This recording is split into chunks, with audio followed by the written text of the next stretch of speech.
사도행전 17장 1절로 15절 말씀 우리 한 절씩 말씀 교도하시고 있습니다. 그들이 안디폴리아와 아볼리오니오 가느라 데살로니가에 이르니 거기 유대인의 회당이 있는지라.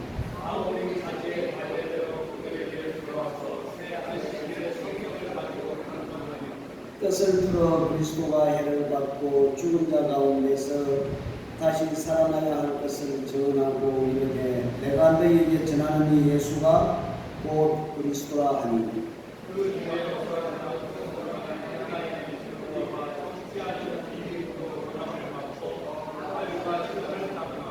그러나 유대인들은 시기하여 저자였던 훌륭한 사람들을 데리고 대를 지어 성을 수능하게 하여 야소의 집에 침입하여 그들을 백성에게 끌어내려고 찾았으나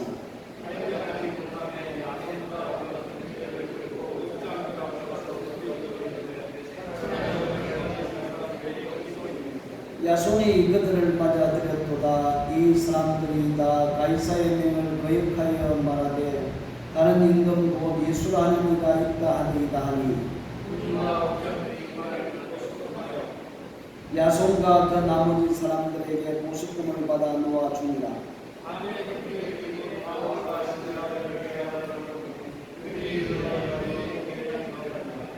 베레아에 있는 사람들은 데살로니가에 있는 사람들보다 더 너그러워서 간절한 마음으로 말씀을 받고 이것이 그러한가 하여 날마다 성경을 상고하므로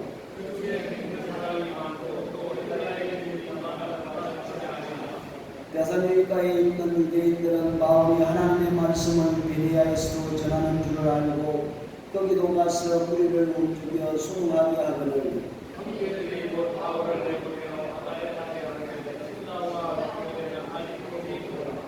같이 봅니다. 바울을 인도하는 사람들이 그를 데리고 아덴까지 이르러 그에게서 신라와 주부들을 자기에게로 속히 오게 하라는 명령을 받고 떠나니라. 아멘. 하나님 아버지, 저희들에게 귀한 말씀을 주시어서 말씀이 우리들의 길에 빛이 되며 등불이 되며 또한 인도하는 길바지비가 되는 줄 믿습니다.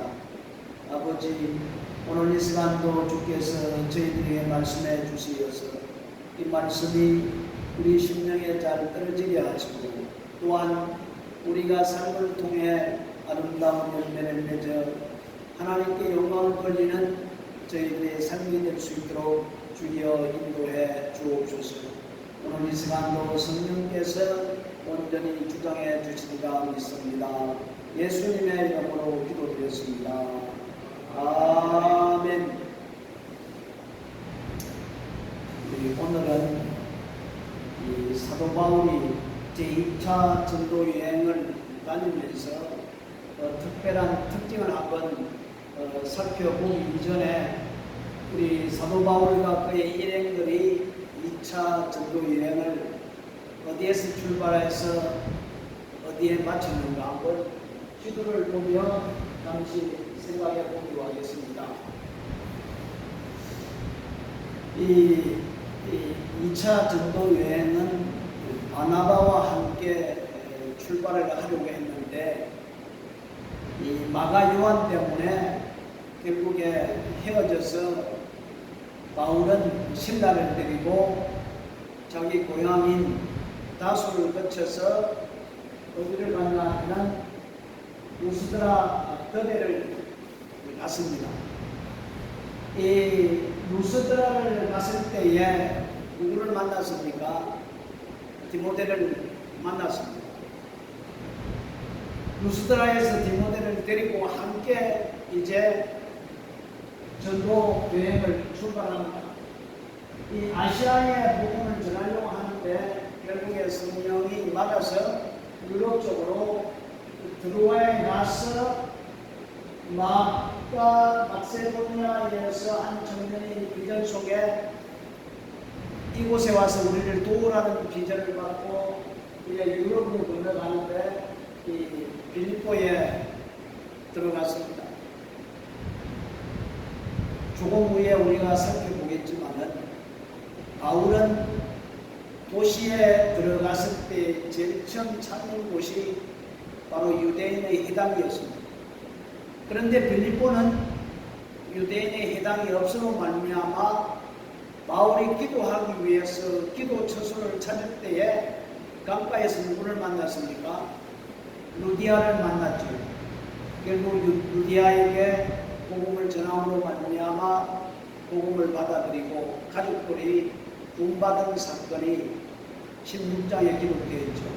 그래서 루디아는 유럽의 첫 번째 성부다 이렇게 볼 수가 있고, 그리고 귀신 들려서 점을 치는 여자 속에 있는 귀신을 쫓아내므로 말미암아 그 돈을 버려 챙기는 그 주인 때문에 소동을 일으켜서 매도 많이 맞고 감옥에 갇혀서 한밤중에 찬양과 기도를 통해서 지진이 일어남으로 말미암아 이 옥터가 흔들리고 문이 열리고 쇠고랑이 찰던 것이 풀어져서 그 간수장이 예수를 믿고 구원받는 사건을 우리는 알 수가 있습니다. 그래서 빌립보에서 두 가지 큰 사건이 일어난 것을 볼 수가 있고, 그리고 감옥에서 나와서 어디를 출발했습니까?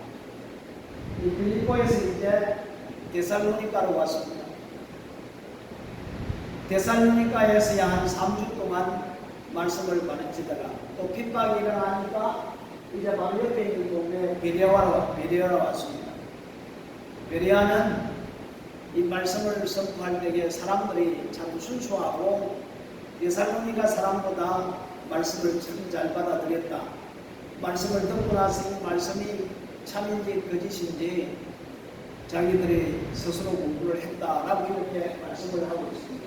그리고 베레아에서 전도를 할 때에 데살로니가에 있었던 이 유대인들이 복음을 전할 때에 서로 소동을 일으키고 문제를 일으킨 사람들이 베레아에서도 복음을 전한다는 소식을 듣고 그들이 또 베레아까지 와서 문제를 일으킵니다. 그때 한밤중에 그 믿음의 사람들이 바울 혼자만 데리고 어디로 변신을 시킵니까? 아덴 쪽으로 변신을 시킵니다. 그러나 실라와 디모데는 베레아에 남겨두고 이렇게 피신을 시켰다.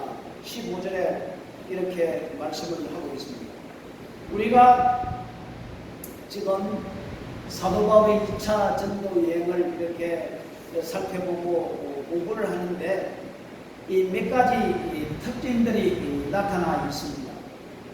이 첫 번째 특징을 보면은 이 바울이 한 도시에 들어가서 복음을 전하다가 언제 다른 도시로 옮기느냐. 가만히 성경을 살펴보니까 핍박이 일어났을 때에 이 도시에서 다른 도시로 옮기는 모습을 볼 수가 있습니다. 왜? 더 이상 그 도시에 머물 수 없기 때문에 옮겼던 것을 볼 수가 있습니다. 이 1차 전도 여행 때도 마찬가지지만 빌립보, 데살로니가 그리고 베레아를 보면 이 도시에 핍박이 일어나 더 이상 그 도시에 머물 수 없기 때문에 다른 도시로 이렇게 옮겼던 것을 볼 수가 있습니다. 빌립보에서 언제 옮겼습니까? 실컷 두드려 맞고 감옥에 갇혔다가 풀리니까 더 이상 있지 못하니까 데살로니가 쪽으로 가는 모습을 볼 수가 있습니다. 우리 5절 말씀 한번 볼까요? 5절 말씀에 보면은 그러나 유대인들은 시기하여 저자의 어떤 불량한 사람들을 데리고 띠를 지어 성을 소동하게 하여 야손의 집에 침입하여 그들을 백성에게 끌어내려고 찾았으나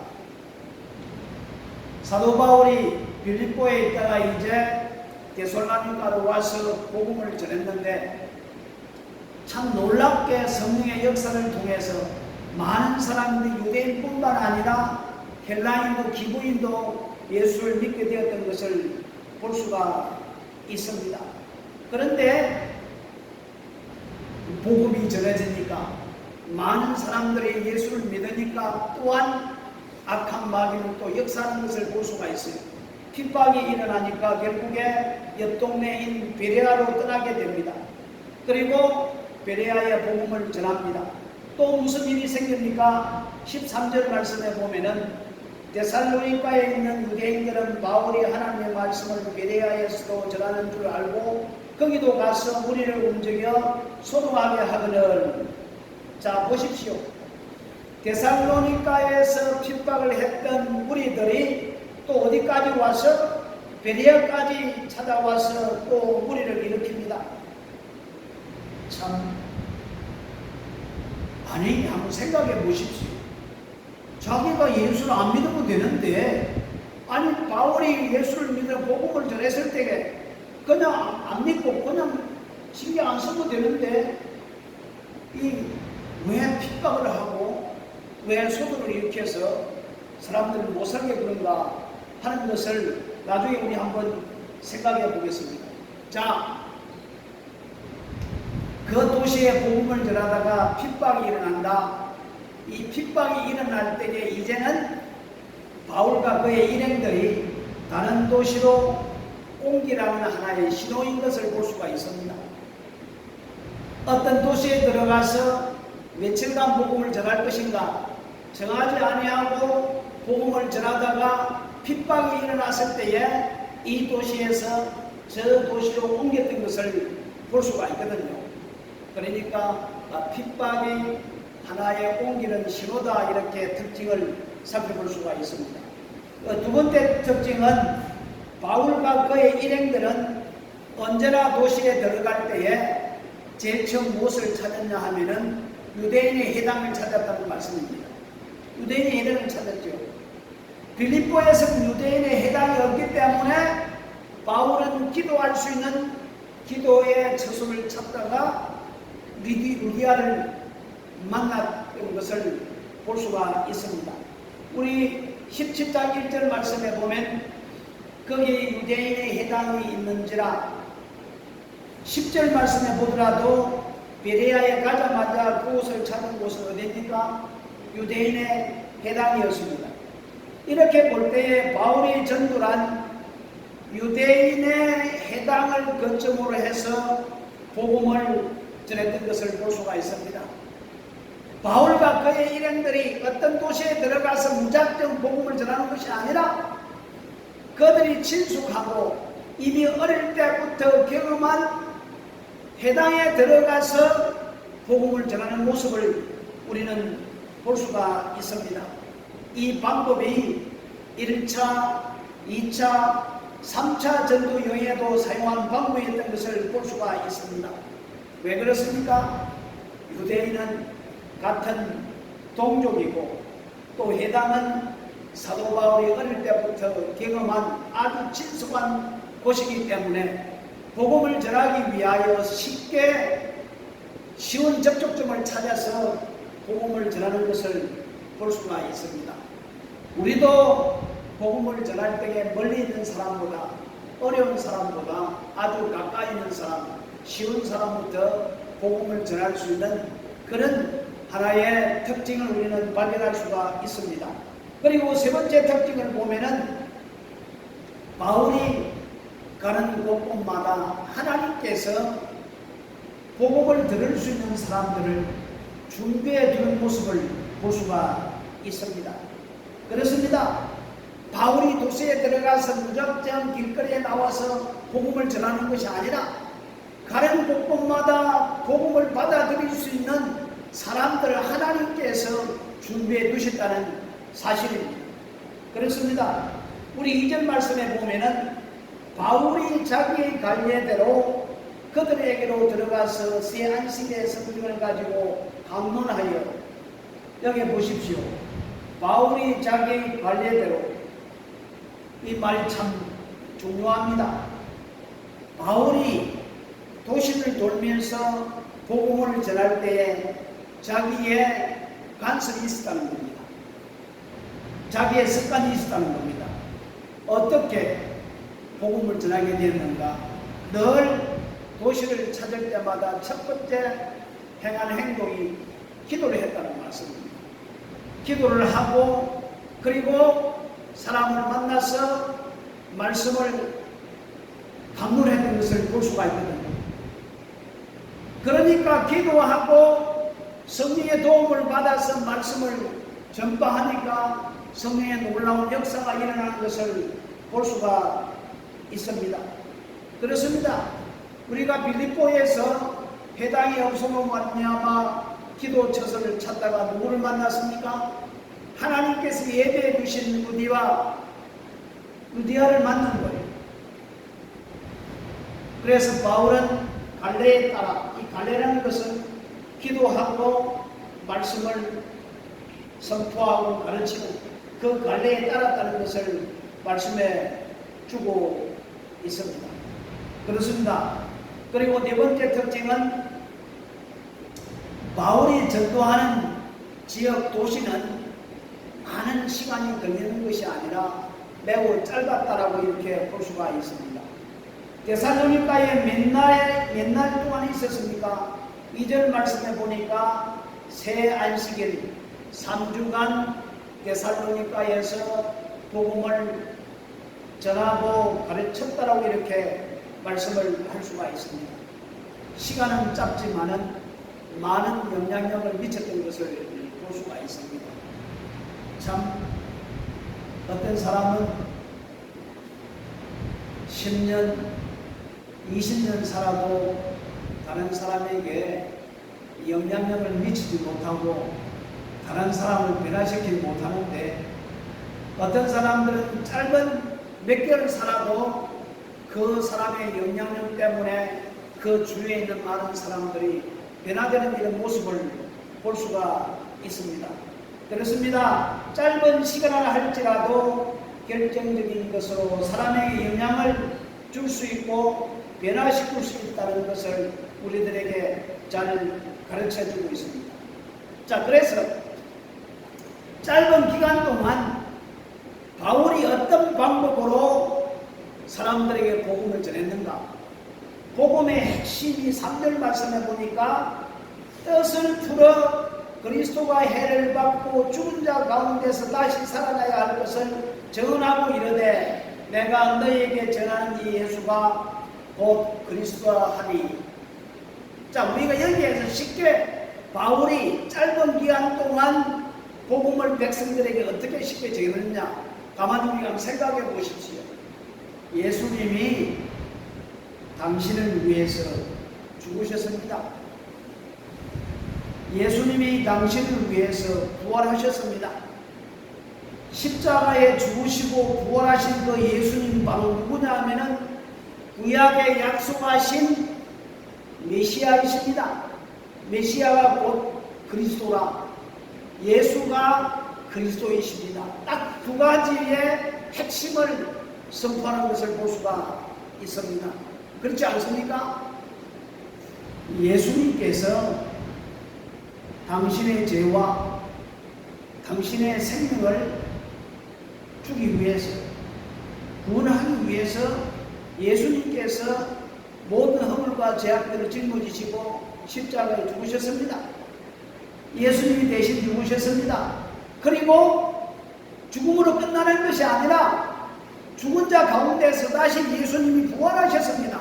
왜냐하면 당신에게 영원한 생명을 주고 영원한 하나님의 살아갈 수 있도록 영원한 축복을 주기 위해서 예수님이 살아나셨습니다. 그 예수님이 누구냐 하면은 바로 구약에 하나님께서 약속하신 메시아, 기름 부으신 예수 그리스도, 예수가 바로 그리스도이십니다. 이것을 전하는 거예요. 여러분 한번 생각해 보십시오. 예수님께서 기호를 들어서 이런 설명을 했습니다. 도둑이 집에 들어가는 것은 훔치고 죽이고 멸망시키기 위해서 들어가지만은 내가 집에 들어가는 것은 그에게 생명을 주고 더 풍성한 삶을 살아가도록 위해서 들어간다고 이렇게 예수님을 말씀을 했거든요. 그렇습니다. 예수님께서 이 땅에 오시고 우리 가운데 오시는 것은 우리에게 생명을 주고 더 풍성한 삶을 살아가도록 하기 위해서 예수님 오셨다는 겁니다. 그러면은 여러분은 생명을 가지고 있습니까?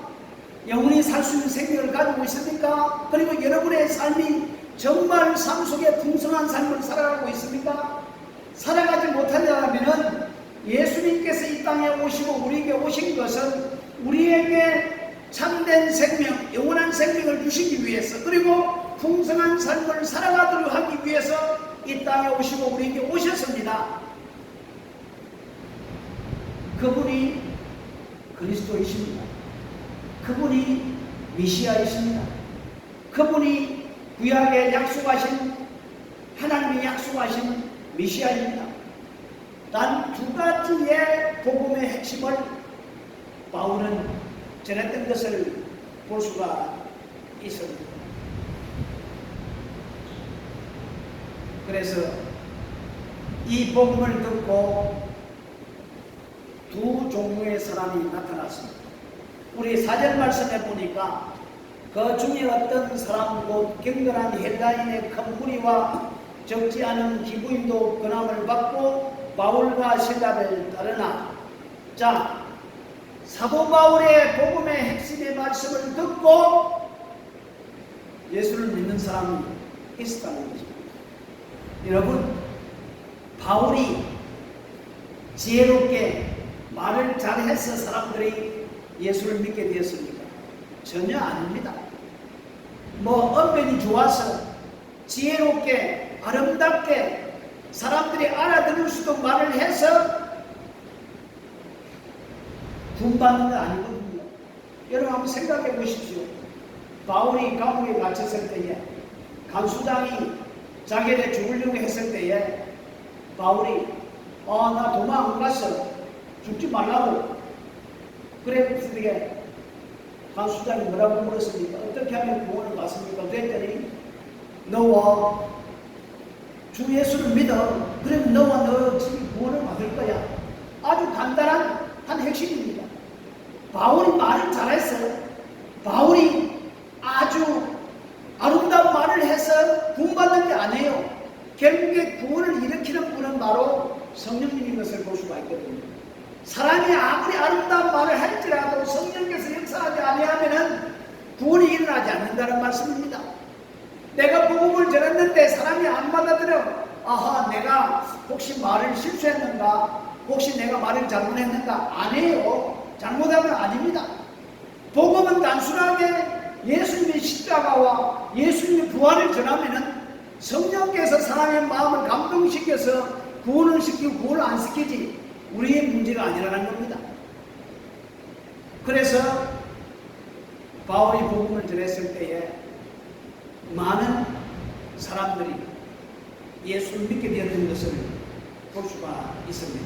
이것은 사람의 지혜의 말이 아니라 성령의 능력인 것을 볼 수가 있습니다. 주 예수를 믿으십시오.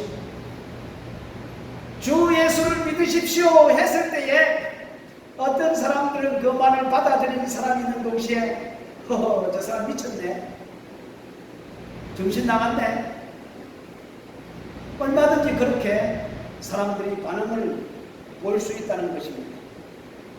그런데 본문에 보니까 기부인들이 그 말을 듣고 예수님을 영접했다라고 되어 있습니다. 참, 주 예수의 이름, 주 예수의 이름을 선포하니 사람들이 믿어 구원을 받게 되었다. 이것은 사람의 지혜도 아니요, 사람의 능력도 아니요, 사람의 언변술도 아닙니다. 오직 성령의 능력인 것을 볼 수가 있다는 말씀입니다. 그렇습니다. 우리는 때를 얻든지 못 얻든지 그냥 복음의 핵심만 선포하면 된다는 겁니다. 구원을 받고 안 받고는 성령께서 하시는 것이고 우리는 복음의 핵심만 선포하면 된다.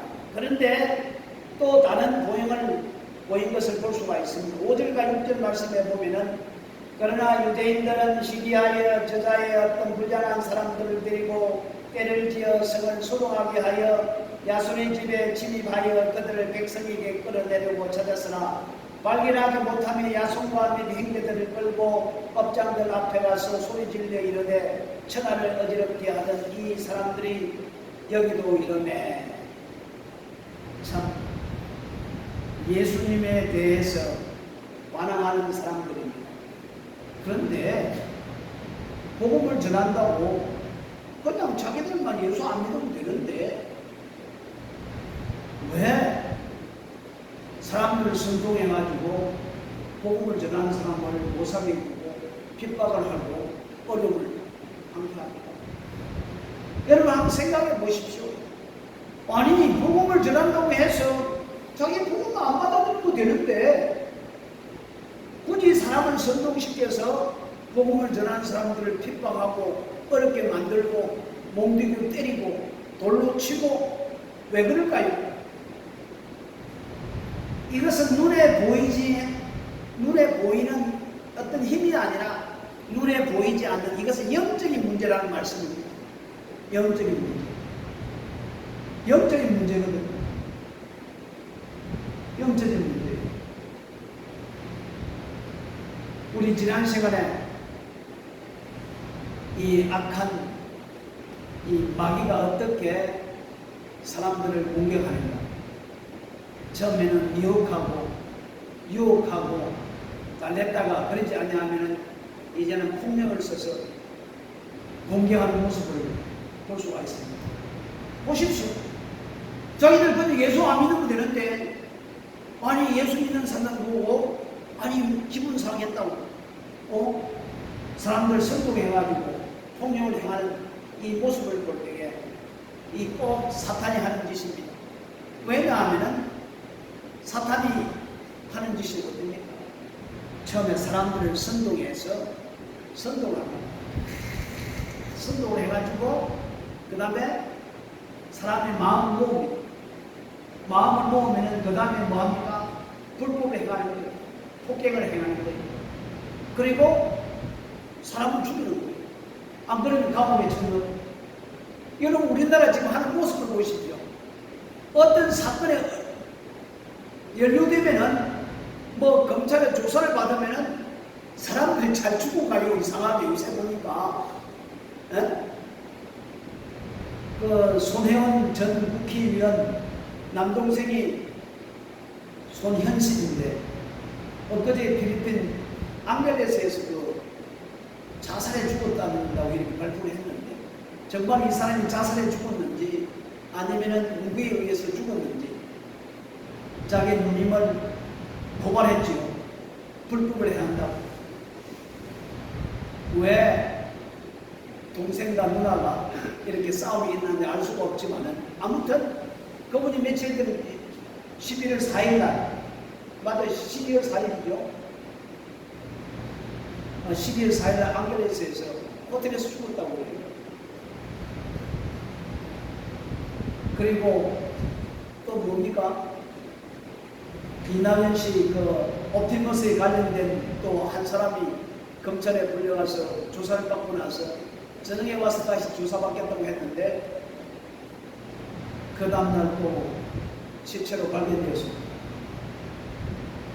이 가만히 보면 우리나라에 가만히 보면은 어떤 뭐 이 연루되어 가지고 검사 이렇게 뭐 검찰 출두되가 조사받으면은 대부분의 사람들이 죽어요. 왜 죽을까요? 윤미향 사건 조사하는 그 판사도 죽었지. 또 지난 뭐 동갈래 했던 사람들도 죽었지. 이것 때문에 자살해 죽어요. 참 이번에 이 정권을 잡은 이 도루들의 사람들의 모습을 볼 때에 참 죽음을 쉽게 선택하는 모습을 볼 수가 있거든요. 그래서 이것이 다있냐 자있냐 우리는 알 수가 없잖아요.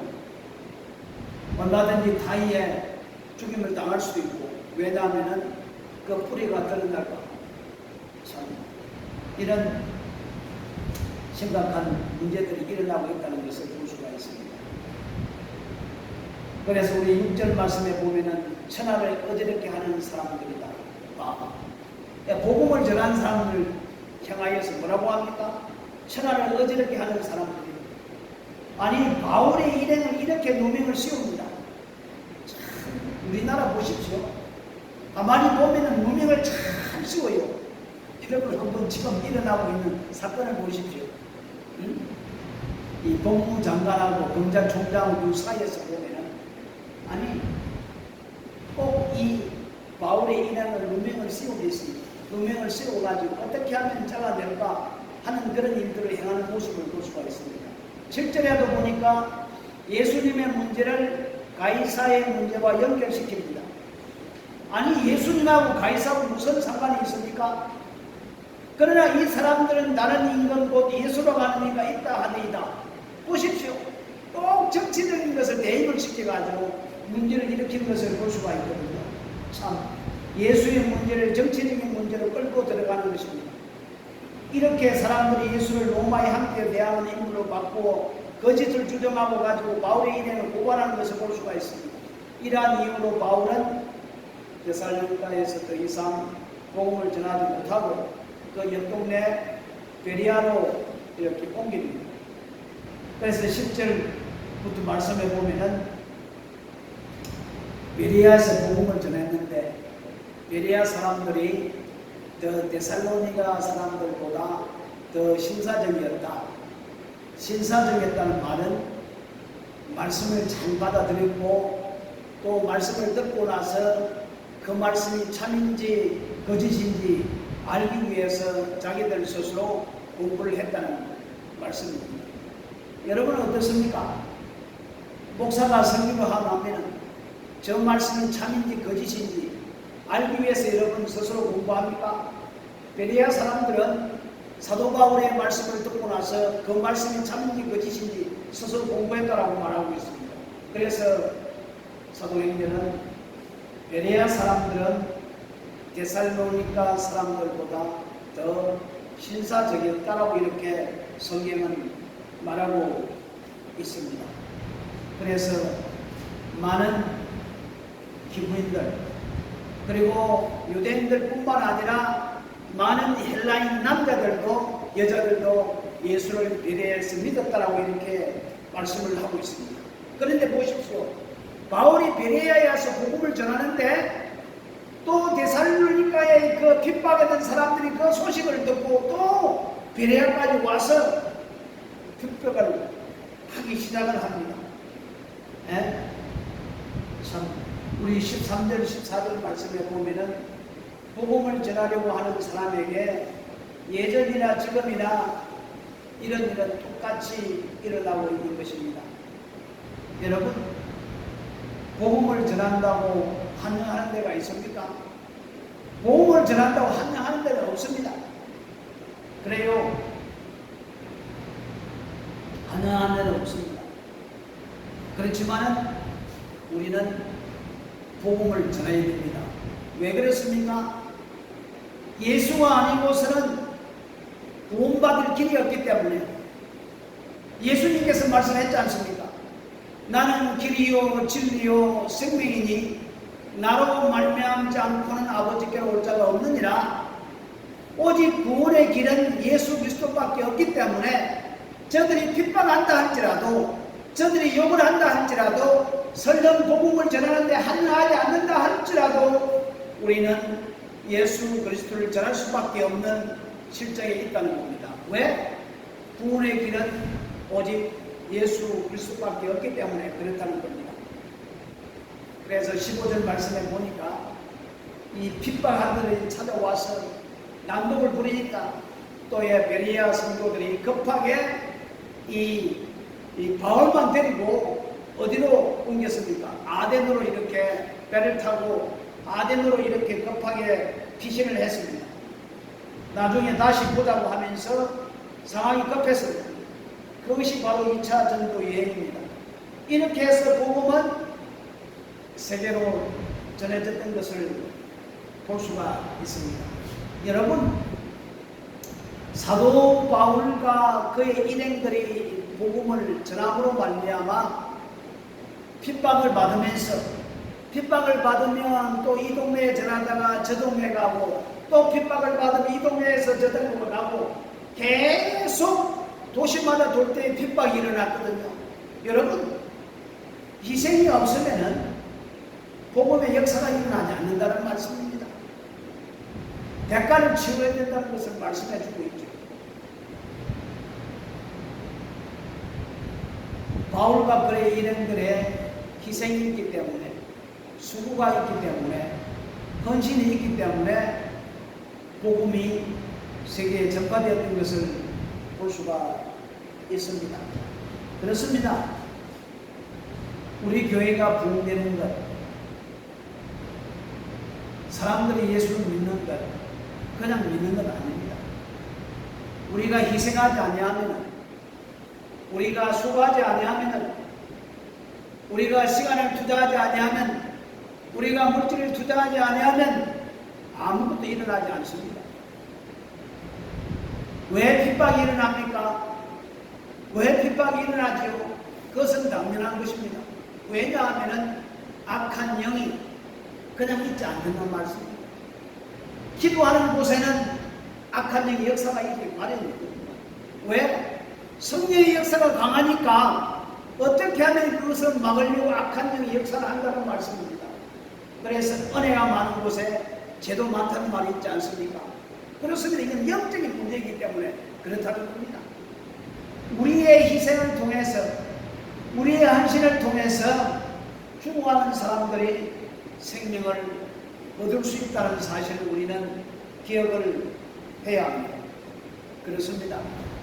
우리가 이 일에 동참할 수 있다는 것은 힘들고 어려운 일이지만은 참 축복의 길이요 아름다운 길이라는 것을 바울이 우리들에게 가르쳐주고 있습니다. 오늘도 우리는 이 바울의 2차 전도 여행을 보면서 그렇구나. 핍박이 있는 곳에는 또 다른 곳으로 옮기면서 복음을 전하는구나. 복음의 핵심은 간단하구나. 예수님의 십자가구나. 예수님의 부활이구나. 그분이 바로 메시아구나. 두 가지만 전하면 되겠다. 간단하게 우리도 얼마든지 예수님이 왜 죽었어? 당신을 위해 죽었어. 예수님이 부활해서 당신을 살리기 위해 부활해서 아주 간단하게 얼마든지 전할 수 있는 복음의 핵심, 얼마든지 우리는 전할 수 있지 않습니까? 다른 말 하지 말고 예수 믿으면 복을 받아. 그게 누구의 문제? 당신을 위해서 예수님께서 십자가에 죽으셔서 당신에게 생명을 주고 풍성한 삶을 살기 위해서 예수님께 부활하셔서 바로 그분이 하나님께 약속하신 메시아야, 그리스도야. 믿어 구원을 받아. 간단하고 되는 거 아니에요. 우리도 간단하게 전하면서 나가는 우리가 되어야 될 줄을 믿습니다.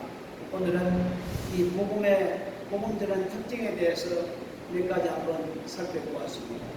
우리들도 수고하고 대가를 치를 때에 죽어가는 사람들이 생명을 얻을 수 있는 참된 축복의 길이 열린다는 사실을 우리는 볼 수가 있습니다. 우리 함께 동참해서 정말로 많은 사람들이 주께로 돌아오는 그런 역사가 일어났으면 좋겠습니다. 함께 기도합니다. 고마우신 우리 아버지 하나님 감사합니다. 오늘 이 시간도 주께서 우리와 함께 하십니다. 또한 사도 바울의 그 복음의 특징을 살펴보면서 주여 핍박이 일어나면 또 이 도시에서 저 도시로 또 옮기고 복음을 전하고 또한 해당을 찾아서 또 하나님께서 준비한 사람들을 만나서 기도하며 말씀을 선포하고 예수님의 십자가와 예수님의 부활과 예수님이 그리스도인 것을 선포했던 것을 볼 수가 있습니다. 저희들도 복음의 핵심을 잘 알고 그 복음을 사람들에게 전하며 나누며 살아갈 수 있는 우리 모두가 될 수 있도록 주여 축복해 주옵소서. 예수님의 이름으로 기도드렸습니다.